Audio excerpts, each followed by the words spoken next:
Most people agree that we need to improve our economic system somehow. Yet we're also often keen to dismiss the ideas of capitalism's most famous and ambitious critic, Karl Marx. This isn't very surprising. In practice, his political and economic ideas have been used to design disastrously planned economies and nasty dictatorships. Nevertheless, we shouldn't reject Marx too quickly. We ought to see him as a guide whose diagnosis of capitalism's ills helps us to navigate towards a more promising future. Capitalism is going to have to be reformed, and Marx's analyses are going to be part of any answer. Marx was born in 1818 in Trier in Germany. Soon he became involved with the Communist Party, a tiny group of intellectuals advocating for the overthrow of the class system and the abolition of private property. He worked as a journalist and had to flee Germany, eventually settling in London. Marx wrote an enormous number of books and articles, sometimes with his friend Friedrich Engels. Mostly, Marx wrote about capitalism, the type of economy that dominates the Western world. It was, in his day, still getting going, and Marx was one of its most intelligent and perceptive critics. These were some of the problems he identified with it. Modern work is alienated. One of Marx's greatest insights is that work can be one of the sources of our greatest joys. But in order to be fulfilled at work, Marx wrote that workers need to see themselves in the objects they have created.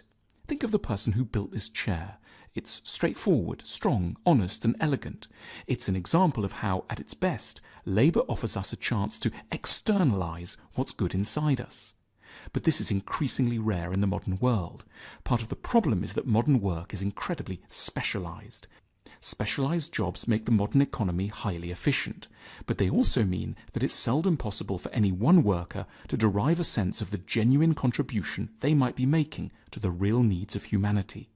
Marx argued that modern work leads to alienation, Entfremdung. In other words, a feeling of disconnection between what you do all day and who you feel you really are and what you think you'd ideally be able to contribute to existence. Modern work is insecure. Capitalism makes the human being utterly expendable, just one factor among others in the forces of production, and one that can ruthlessly be let go the minute that costs rise or savings can be made through technology. And yet, as Marx knew deep inside each of us, we don't want to be arbitrarily let go. We're terrified of being abandoned. Communism isn't just an economic theory. Understood emotionally, it expresses a deep-seated longing that we always have a place in the world's heart, that we will not be cast out. Workers get paid little, while capitalists get rich. This is perhaps the most obvious qualm that Marx had with capitalism. In particular, he believed that capitalists shrink the wages of the labourers as much as possible in order to skim off a wide profit margin. He called this primitive accumulation, ursprüngliche Akkumulation. Whereas capitalists see profit as a reward for ingenuity and technological talent, Marx was far more damning. Profit is simply theft, and what you're stealing is the talent and hard work of your workforce. However much one dresses up the fundamentals, Marx insists that at its crudest, capitalism means paying a worker one price for doing something and then selling it to somebody else at a much higher price. Profit is the fancy term for exploitation. Capitalism is very unstable. Marx proposed that capitalist systems are characterized by a series of crises. Every crisis is dressed up by capitalists as being somehow freakish and rare and soon to be the last one. Far from it, argued Marx. Crises are endemic to capitalism, and they're caused by something rather odd. The fact that we're able to produce too much, far more than anyone needs to consume. Capitalist crises are crises of abundance, rather than, as in the past, crises of shortage. Our factories and systems are so efficient we could give everyone on this planet a car, a house, access to a decent school and a hospital. And that's what so enraged Marx, but also made him so hopeful too. Few of us actually need to work because the modern economy is so productive. But rather than seeing this need not to work as the freedom it is, we complain about it masochistically and describe it by a pejorative word, unemployment. We should call it freedom. There's so much unemployment for a good and deeply admirable reason, because we're so good at making things efficiently. We're not all needed at the coalface. But in that case, we should, thought Marx, make leisure admirable. We should redistribute the wealth of the massive corporations that make so much surplus money and give it to everyone. This is in its own way as beautiful a dream as Jesus' promise of heaven, but a good deal more realistic sounding. Capitalism is bad for capitalists. Marx didn't think that capitalists were evil. For example, he was acutely aware of the sorrows and secret agonies that lay behind bourgeois marriage. Marx argued that marriage was actually an extension of business, and that the bourgeois family was fraught with tension, oppression, and resentment, with people staying together not for love, but for financial reasons.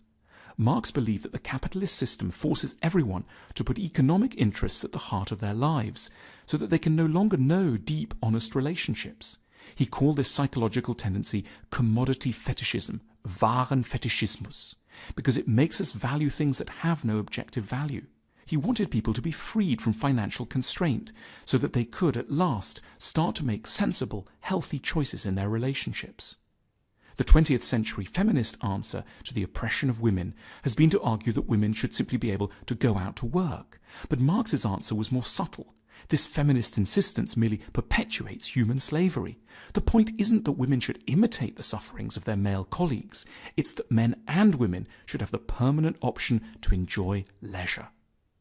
Why don't we all think a bit more like Marx? An important aspect of Marx's work is that he proposes that there's an insidious, subtle way in which the economic system colours the sort of ideas that we end up having. The economy generates what Marx termed an ideology. A capitalist society is one where most people, rich and poor, believe all sorts of things that are really just value judgments that relate back to the economic system. For example, that a person who doesn't work is worthless, that leisure beyond a few weeks a year is sinful, that more belongings will make us happier, and that worthwhile things and people will invariably make money. In short, one of the biggest evils of capitalism is not that there are corrupt people at the top. This is true in any human hierarchy. But that capitalist ideas teach all of us to be anxious, competitive, conformist, and politically complacent. Marx didn't only outline what was wrong with capitalism. We also get glimpses of what Marx wanted the ideal utopian future to be like. In his Communist Manifesto, he describes a world without private property or inherited wealth, with a steeply graduated income tax, centralized control of the banking, communication, and transport industries, and free public education. Marx also expected that communist society would allow people to develop lots of different sides of their natures. In communist society, it's possible for me to do one thing today and another tomorrow, to hunt in the morning, fish in the afternoon, rear cattle in the evening, criticize after dinner, just as I have a mind without ever becoming hunter, fisherman, herdsman, or critic. After Marx moved to London, he was supported by his friend and intellectual partner Friedrich Engels, a wealthy man whose father owned a cotton plant in Manchester. Engels covered Marx's debts and made sure his works were published. Capitalism paid for communism. The two men even wrote each other adoring poetry. Marx was not a well-regarded or popular intellectual in his day. Respectable, conventional people of Marx's day would have laughed at the idea that his ideas could remake the world. Yet just a few decades later they did. His writings became the keystone for some of the most important ideological movements of the 20th century. But Marx was like a brilliant doctor in the early days of medicine. He could recognize the nature of the disease, although he had no idea how to go about curing it. At this point in history, we should all be Marxists, in the sense of agreeing with his diagnosis of our troubles. But we need to go out and find the cures that really will work. As Marx himself declared, and we deeply agree, philosophers until now have only interpreted the world in various ways. The point, however, is to change it.